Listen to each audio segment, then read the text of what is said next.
won't never spend my Bitcoin right now until it raises to where I think it needs to be. Remember that number, 100 million. I firmly bet my life that not in my lifetime, but maybe in my children's lifetime, that one Bitcoin today that's worth 40,000 is gonna be worth about $100 million. So what do? I buy and stack for my kids. You can stack for your future.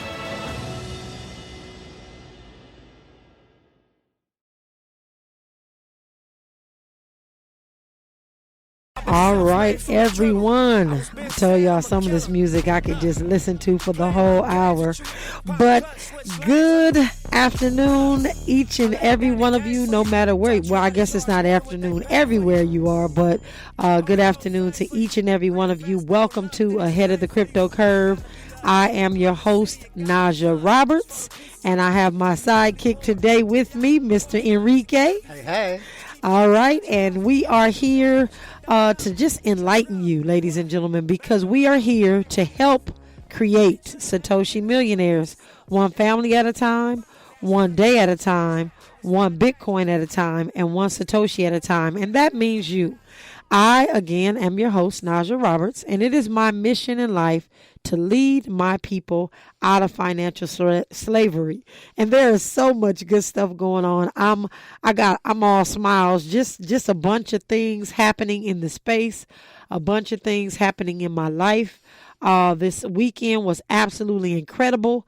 I just felt a kindred spirit. I actually did a podcast this weekend right in the place, that Nipsey was putting together here in LA, Vector 90. He was working with some people over at Vector 90, and I actually this weekend was in that space doing some recording, and it was pretty awesome. Always feeling that togetherness about what we're doing and the direction that we're heading, and just incredible opportunities out there. And ladies and gentlemen, this ecosystem is growing and growing and growing. And today I just have a hodgepodge of stuff that I want to share, because I want everybody to really understand how deep and how wide this space is. Because yes, I am talking all about Bitcoin and why you should buy it, why you should stack it, almost pounding everybody over the head. But there are so many offshoots, and I just want to say, it's just like a tree that just grows these new branches and different things. There are so many spinoffs happening, and we've really got to pay attention. But before we go into any of that, I'm just going to go with my quote about cryptocurrency today. And it says, crypto today is a libertarian paradise. If you send money to the wrong place, it's gone. If you send it to a merchant and you don't receive the goods, you have no recourse. This is cash, treated as such.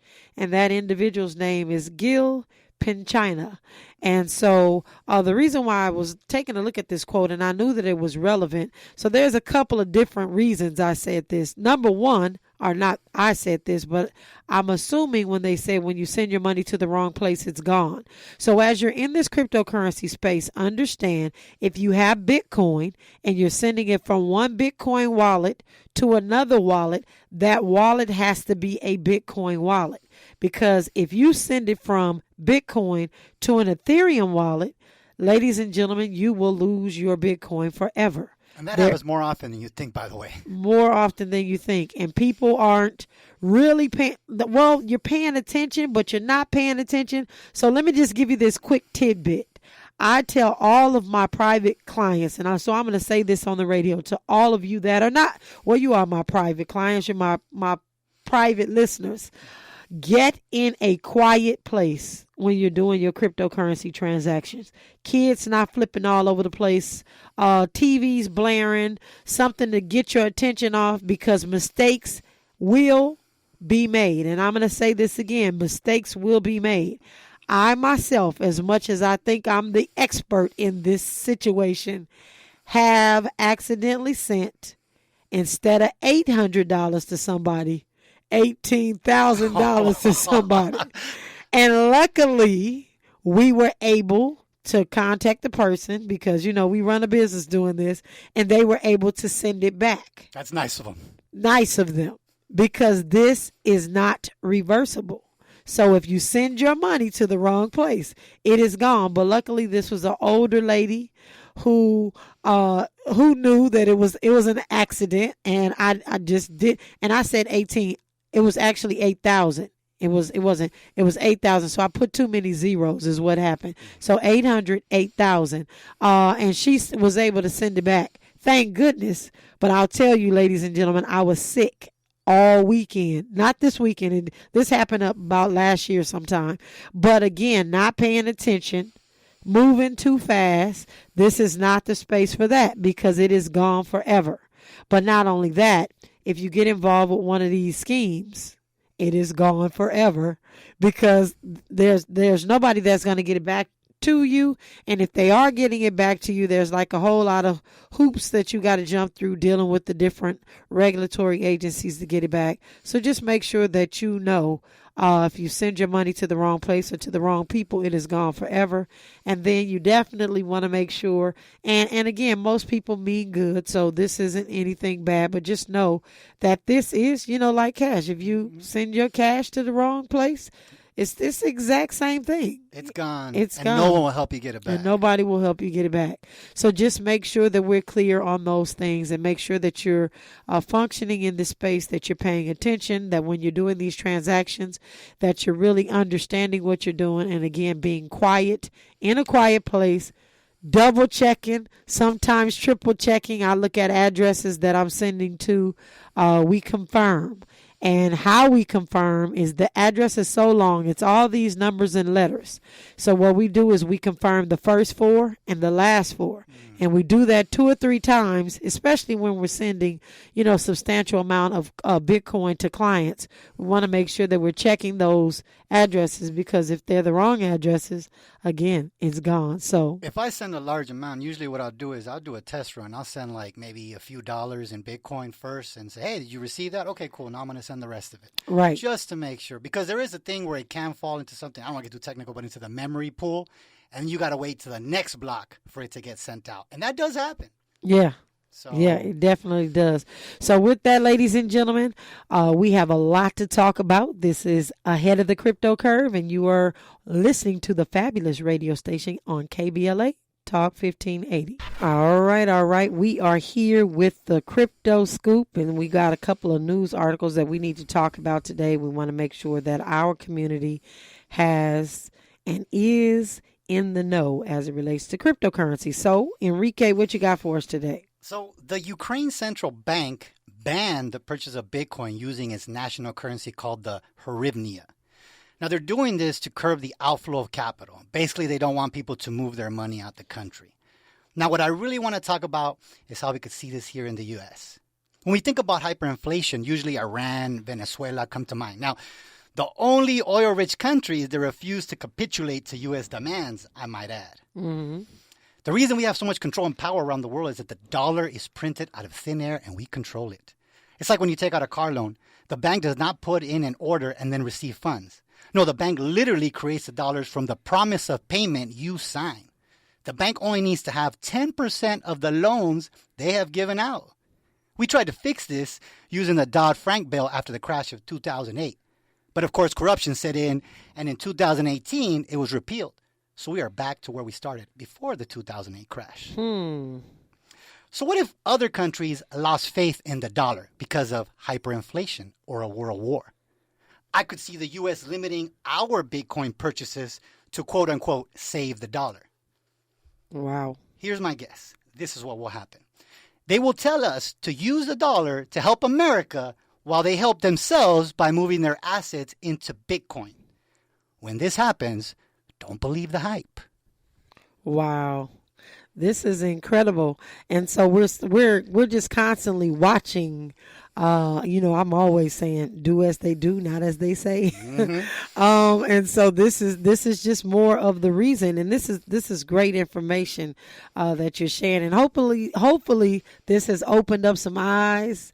I know our eyes were open a long time ago, but hopefully this opens your eyes to really understand what's going on and how this thing can possibly go. Now, none of us have a crystal ball. We cannot say for sure that any of these things are going to happen.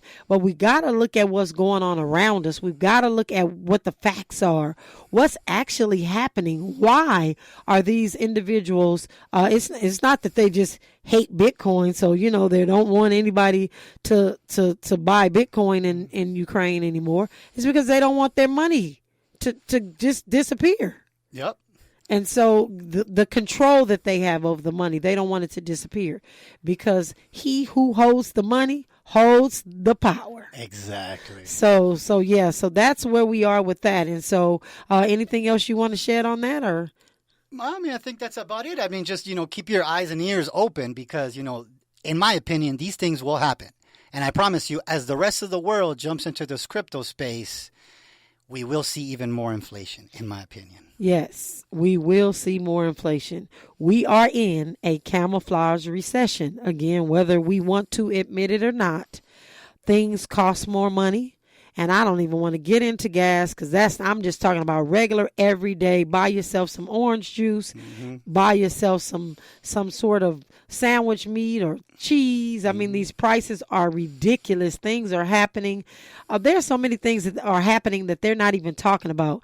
And some stuff, again, we know that we're on the airwaves. We're on the airwaves. So, I'm not saying we're being real careful about what we're saying, but you got to see me in the virtual Underground Railroad, because I got some stuff to plan and talk to you about as it relates to these prices and things that are going on. But we really got to pay attention, ladies and gentlemen, because this time is different from no other.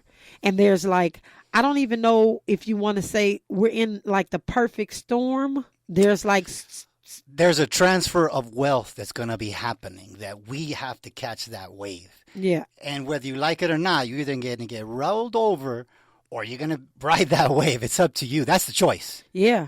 And the fact of the matter is, there is no lack of money. Money is just changing hands. And of course, since they're printing it. We saw how much money they gave away this last year to everybody but Yeah, everybody but Right. And we think we got some money.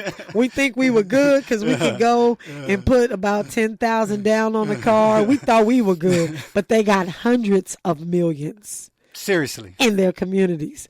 And while we think we were doing something, they did a whole lot more, and they did it silently. In fact, that's a coincidence that we're talking about this, because I got a call this weekend from a friend of mine who lives in Manhattan Beach, and he was actually who initially, when all that money was being given out, kind of put me up on game about what he was doing, because him and his wife own a gym. I'm just going to say it like that. They own a gym.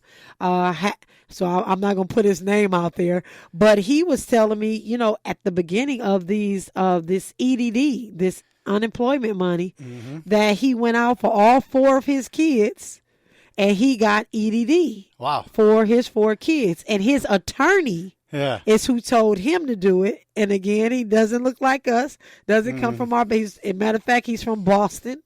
And he was like, my attorney told me to sign these papers and do these papers, and my kids are getting like $6,000-$7,000 a month. And I said, well, how can they get, this EDD money?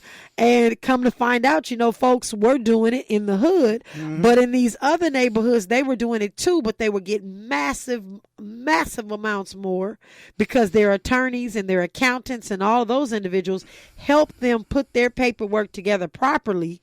And then the caveat to that is because their attorneys and accountants helped them, when it comes time to show why those funds were actually being obtained, they've got the backup to handle it. And we just went out here willy-nilly, and we're going to have to definitely pay the piper. We all heard about those PP loan scams and all those things that were going on, and they're only getting certain group segments. They're only putting certain group segments in trouble. They're only auditing certain people, and I don't want to say what it is, but you know what I'm talking about. Yeah. Unfortunately, that's the truth. Definitely. So while we're in this space, we got to really understand. We got to understand all of those things, because we are here. We are in a recession, ladies and gentlemen, no matter who says anything different. I mean, the writing is on the wall. And again, once more countries and more places start to just announce that they're getting involved with Bitcoin, that they're doing away with some of the dealing with the central banks that have held their countries in different positions that they didn't want to be in. This is going to be a game changer. And so moving on to that actual vein, ladies and gentlemen, Central African Republic will now accept Bitcoin as legal tender. Nice. Yes. So, ladies and gentlemen, the central bank, the Central Africa, I was saying central bank because I'm so used to saying central bank. The Central African Republic will accept Bitcoin as legal tender and is following in the footsteps of El Salvador's example. What they're doing is they're embracing this coin as legal tender. And so the government has just, said, this is an official payment method within our nation's borders, and we want it to be successful. We want to look to a country that's already doing it, and it's actually the first African state to execute this move exactly the way that El Salvador did. And I'm going to have to be honest, when El Salvador made their proclamation that they were going to do this, I was looking at El Salvador as they did it as a country. How do we do this as black and brown people in this country? Yes. And so I've been keeping a close eye, but I'm glad to know that I'm not the only one because Central African Republic has been keeping an eye on it. So the recent coverage by Forbes magazine stated that the Parliament of Central African Republic, they actually signed a bill, and it is making it available on their local soil. They have an actual minister of digital economy, and that person's name is Gorna Zako. And they have a minister of finance. So they're starting to put people in place to ensure that this is successful. Of course, they want to be successful, and they want to make sure that their regulatory framework is in place for their cryptocurrency industry so they have no issues later on. That is going to revolutionize Africa. The IMF, the International Monetary Fund, they always go in there and they give you loans, right? Special loans that you have to pay back with really high interest rates. And what ends up happening is as many of these countries aren't able to pay, and then they take pieces, mines, diamonds, whatever it is they want to take from that country, they make them pay that back from these loans. When Africans start to give out their own loans through their own decentralized financial system, right? They won't have to go to any other country or any other special fund to ask for loans to make the lives for their people better. So I think this will revolutionize Africa for everyone and make it better for all of us. Definitely, definitely. And just so you know, this particular region of Africa, they have struggled in their economy for years. And Bitcoin could actually be seen as one of the latest hopes that their adoption of Bitcoin will help them get an uptick of visitors, just like what happened in El Salvador, get an uptick of people rushing to their region to just really try to help them get this thing going. And again, watching what's happening in El Salvador has been incredible, even though, sometimes we don't want a whole bunch of people in our region that are coming in there, not necessarily to take advantage. And this is a little bit different of an ecosystem because in the past, people rush into regions and they've been taking advantage of the Africans and different, hundreds of years. For hundreds of years.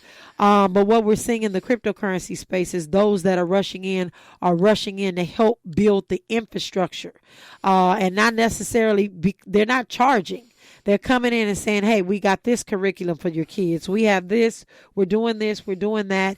And so hopefully the sentiments stay the same as they are in El Salvador as they move to Africa, and they won't be looking to kind of come over and take it over, but rather to help the poorest and the least of those develop some sort of structure in this country.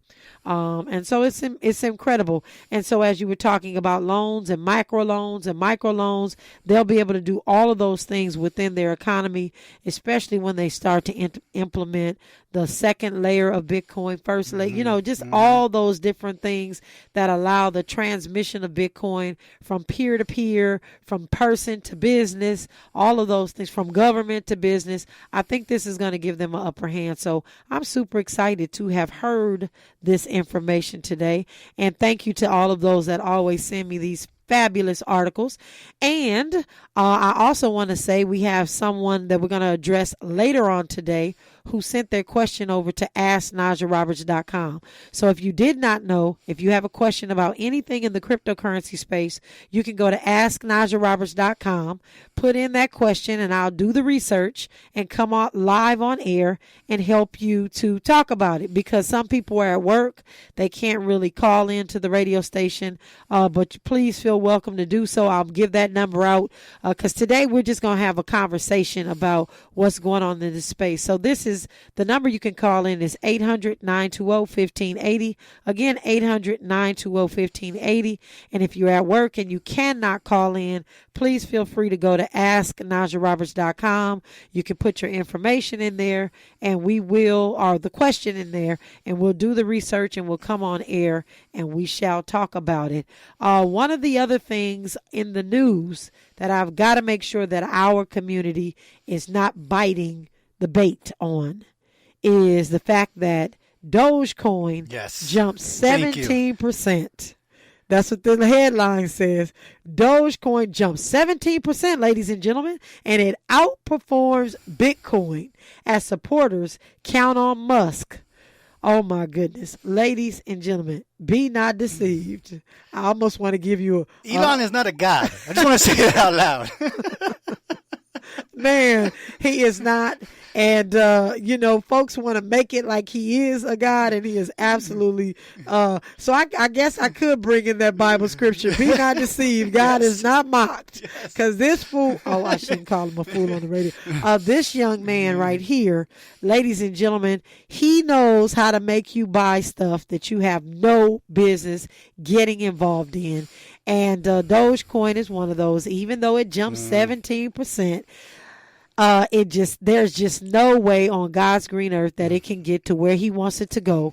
And we're running up against our news and traffic. So, ladies and gentlemen, when we come forward, we're going to really get into why you shouldn't be so Doge friendly. This is KBLA Talk 1580. All right, ladies and gentlemen, we are here. We're kind of tickled about a news story that we're going to be sharing with you in just a second. But let's talk about Dogecoin real quick because, a lot of people that were holding Dogecoin they're really still holding it, excited about what the possibilities might be. And so, Enrique, how much? Now, look, there are 132 billion Dogecoins. Now, by comparison, there will be only 21 million Bitcoins. So again, how many Dogecoins are in 132 billion. So if you got a few, you're not that special. I'm sorry. If you got 100,000 or 200,000 or 300,000 or a million, you're not that special. Yeah.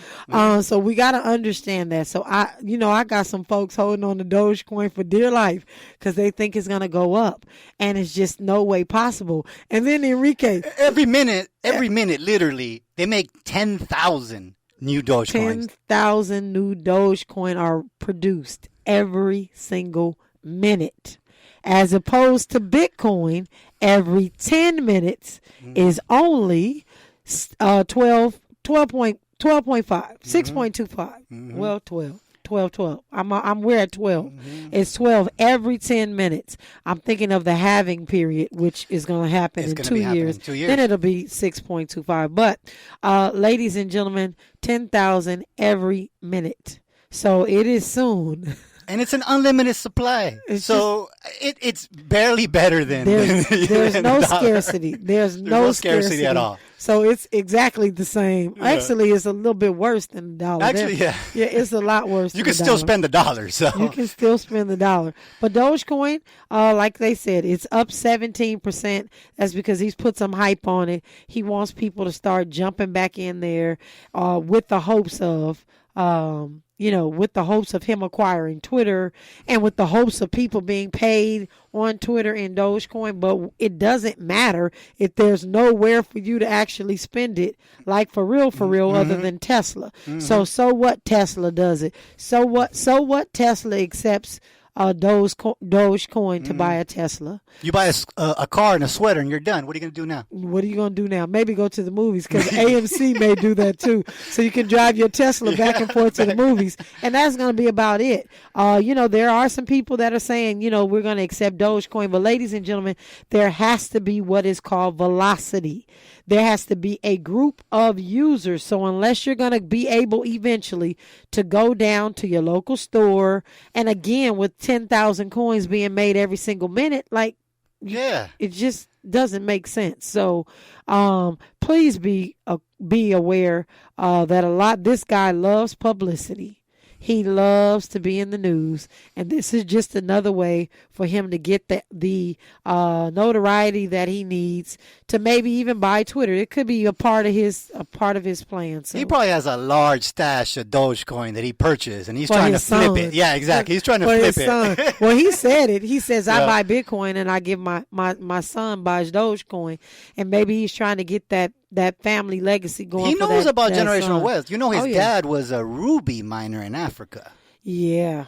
Okay, so and you know what I'm talking about when we talk about mining in Africa. Yep. He's not self-made. He's not self-made, okay, ladies and gentlemen. He's African-made. Yeah. He was made over. His wealth was made. His father's wealth was made over in Africa.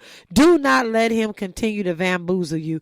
And that was one of the reasons why I was furious when I saw that cartoon with Elon Musk and Simba and Toomba and Snoop and Dogecoin. I said, you know what? Here he goes again with these shenanigans off our back. But he's been living off our backs for a long, long time, be it whether we're here in the United States or in Africa, because that's where he got his wealth from. So that being said, ladies and gentlemen, I'm just going to share this quick article. Again, today we got a hodgepodge of stuff to talk about.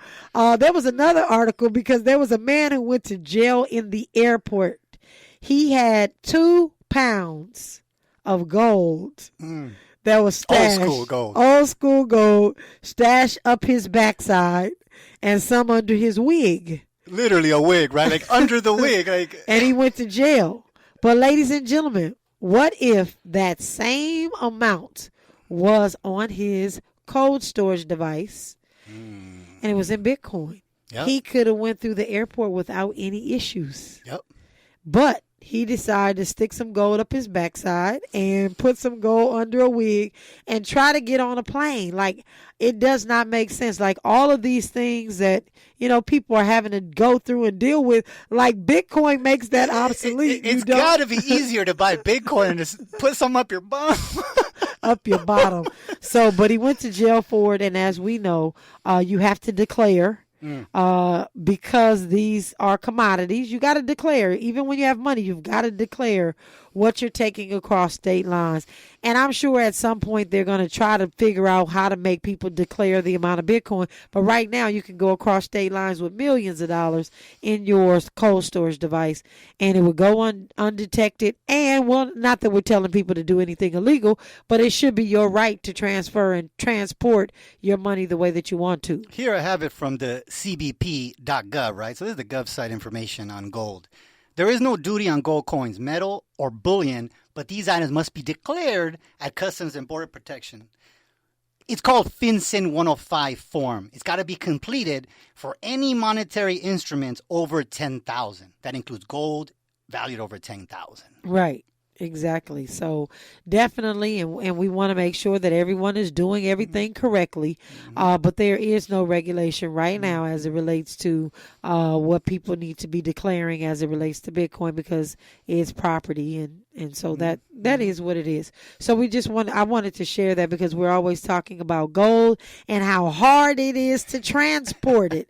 If you needed to take $10 million to just move over and buy your dream house in Africa and build it, you would be unable to do so if you had gold bullions, because it's too heavy, first and foremost. But not only that, it's just so many other things that go with it. But Bitcoin is definitely portable.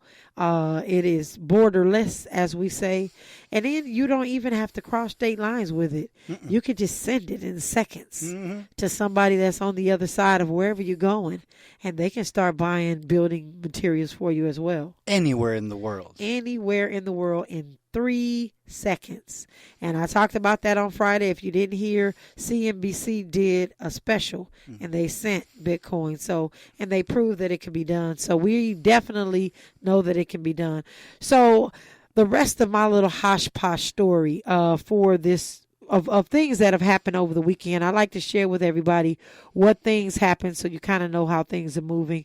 I began negotiations and talks with Chase Bank. Nice. Over on Friday. Really good talk with individuals that are inside of Chase. And I was really surprised to know that they have a whole Bitcoin department. Of course they do. A whole good, but to actually talk to somebody that was instrumental in working in there, actually instrumental in coming up with the name and what they're doing and what they're trying to figure out. They want to educate, but it's like this tug and this push and tug, because they want to educate the community, but at the same time they're saying, whoa, wait a minute, let us try to figure out, what this looks like with our relationship still with the bank. Because if you have a relationship with Bitcoin and you get that relationship properly, there's no need for Chase Bank. So they still want to figure out how to have the best of both worlds.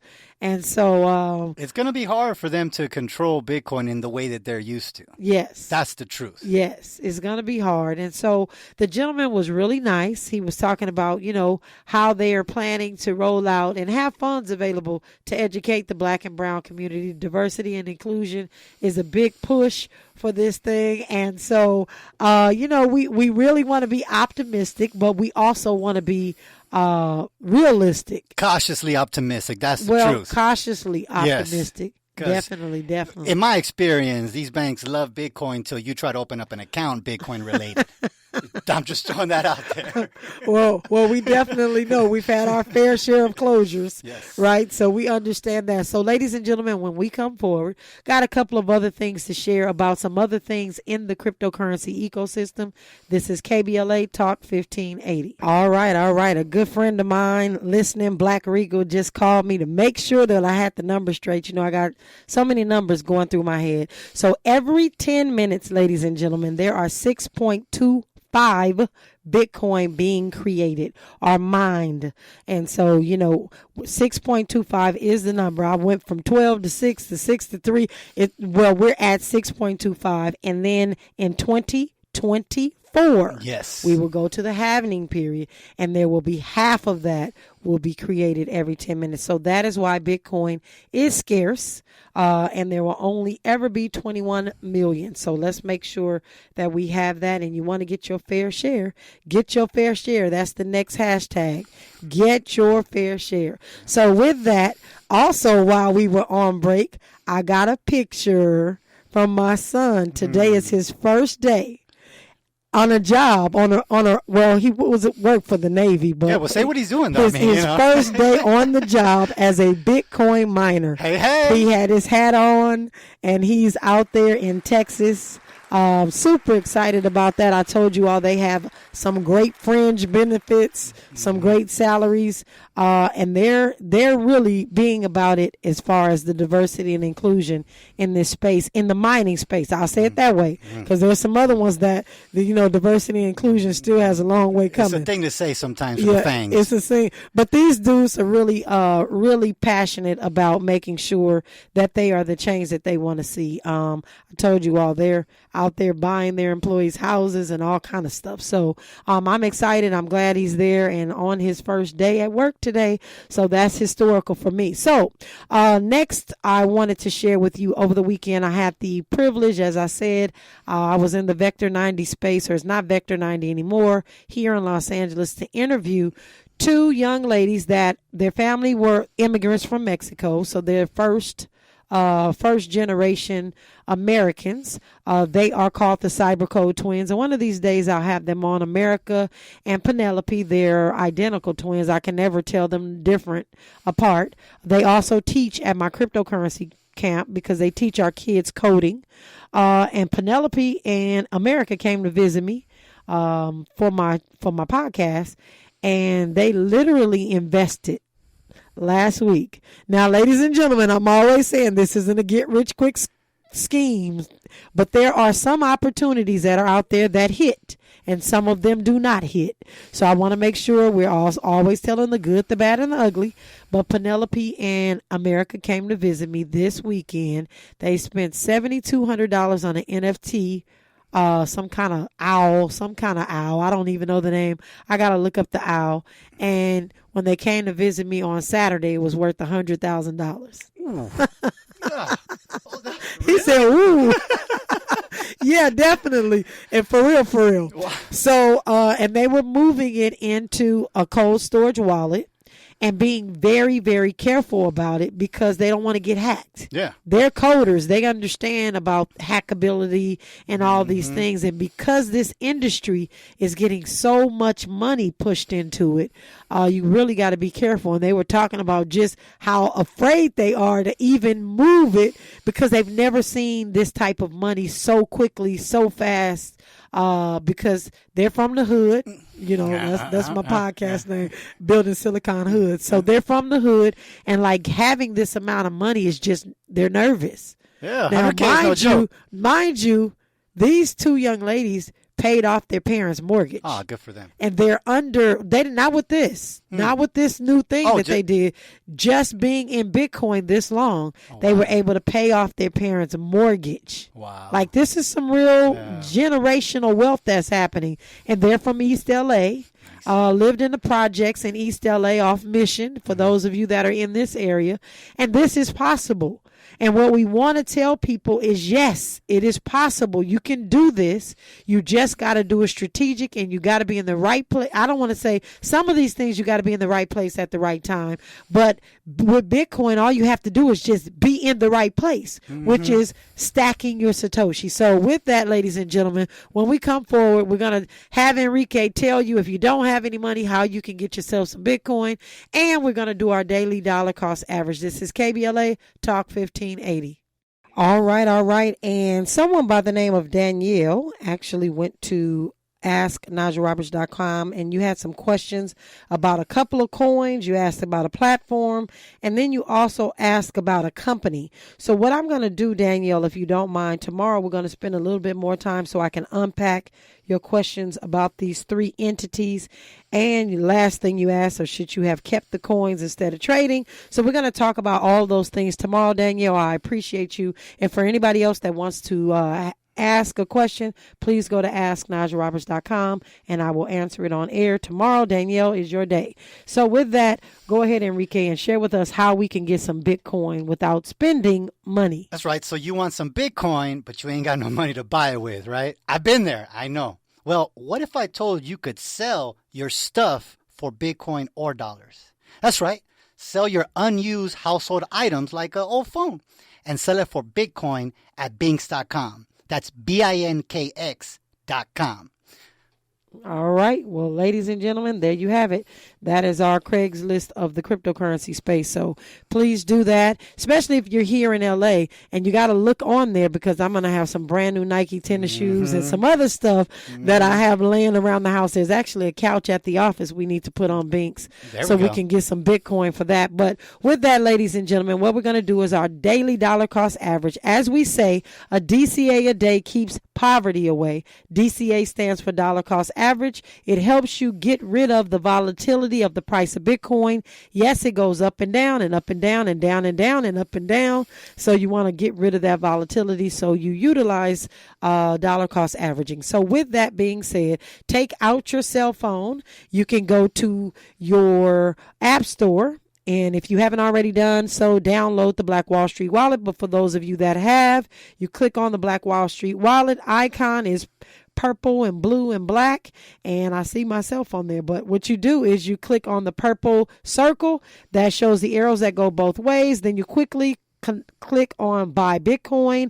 Then you click one time. Today we're doing it one time, but you can set this up. You can set this up for every week, every month, whatever you want to do. But I'm going to do $6 a day on the radio for the next year, and I'm clicking continue.